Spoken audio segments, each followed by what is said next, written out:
個台主持啦，唔該名啫。我話應承咗咧，就講一個咧，就最近咧喺香港咧發生喺我身上嘅一個茶餐廳嘅故事啦。係啊，咁都幾得意嘅。咁啊有一日咧，我就喺都幾個禮拜前嘅。飲下咖啡。呢個都同呢個內地自由行嘅朋友咧有關嘅。咁跟住我就有一日咧，我就喺灣仔啦，搭即係我搭皇崗巴士咁喺灣仔落車啦。咁落咗車之後咧，我就首先就其實去做節目㗎。即係過嚟呢邊做節目，咁但係我醫咗肚先啦。咁我然之後咧就落車就喺附近啦，唔好開名啦。某一間茶餐廳燒臘鋪嚟嘅，咁但唔係我哋食開嗰間。OK， 你唔使估啦。OK， 咁咧就喺我入咗去嗰間茶餐廳，一個人就喺嗰度食飯啦，食一碟頭飯啦。咁咧嗰間嘢咧就都坐滿晒人㗎，因為六點零7點鐘。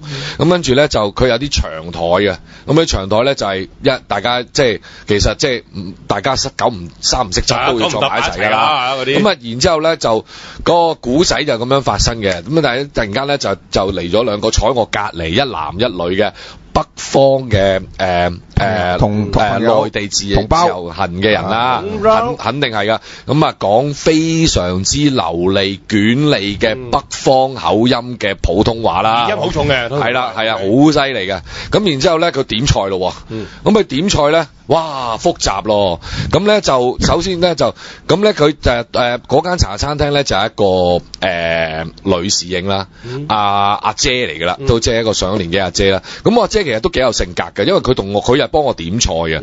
咁咧就跟住我本來我就我咧就點咗碟我話喂整碟油鴨潤腸飯啦咁樣。跟住佢就話啲潤腸唔靚啊，轉臘腸啦。咁咧即係好有性格，係呢隻嚟㗎。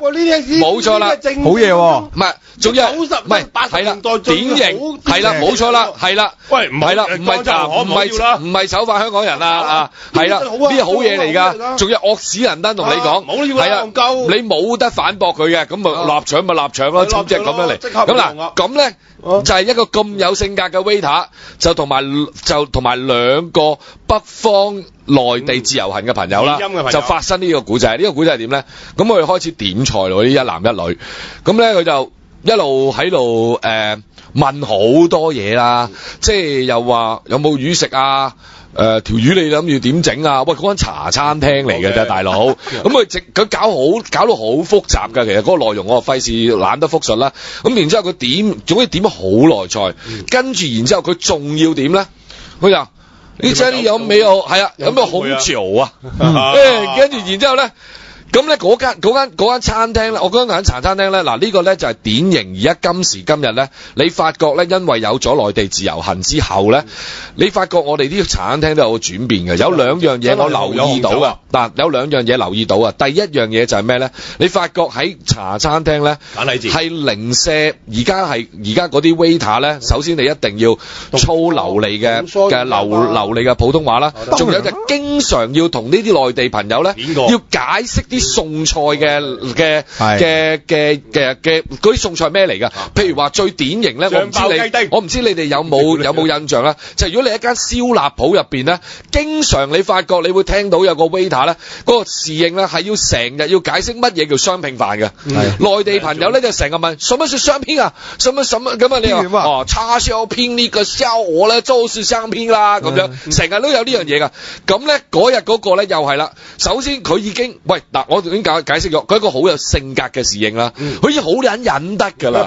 跟住然之後同你搞完啲菜，你仲要問佢有冇紅酒，嗰間嘢都犀利㗎啦。我話俾你聽，嗰間嘢我就開因為我費賣告版，做完節目話俾你聽邊間，佢真係好犀利嘅嘢就係咩？佢係個神，佢唔講猶自可，一講先俾我睇到，佢喺個神台啊嘅頂嗰度咧，擺咗一紮酒㗎，嗰紮酒咧有一支。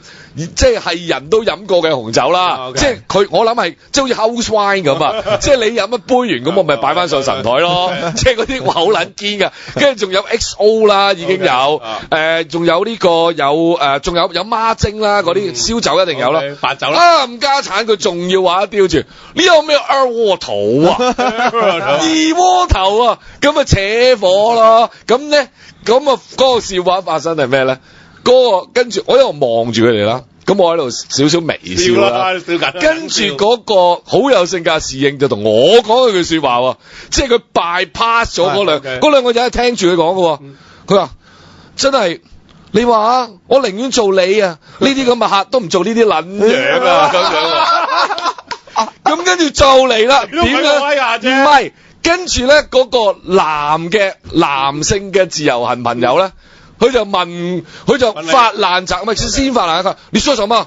佢知道佢係撚樣取笑佢，但係嗱，首先嗰對朋友咧，肯定唔係經常嚟香港嗰啲嚟嘅，呢個係感覺到嘅。OK， 咁佢聽唔到佢講咩，咁佢就問佢個你說什麼？佢知道佢係喺度即係揶揄緊佢，跟住咁嗰個女侍應就當然唔答啦。跟住佢問我，咁我就話佢問我什麼樣啊咁樣樣，咁我話哦，這樣子沒事的，我很小事。我們香港人說你是人猿，等如你們北方人說我們南方人是南蠻子一樣的。真係信啊！咁呢個後果咧，咁啊等大家自己去度啦。可能以後咧佢就真係見到啲南方人就真係叫人懶嘅。堅㗎真係，好懶好笑。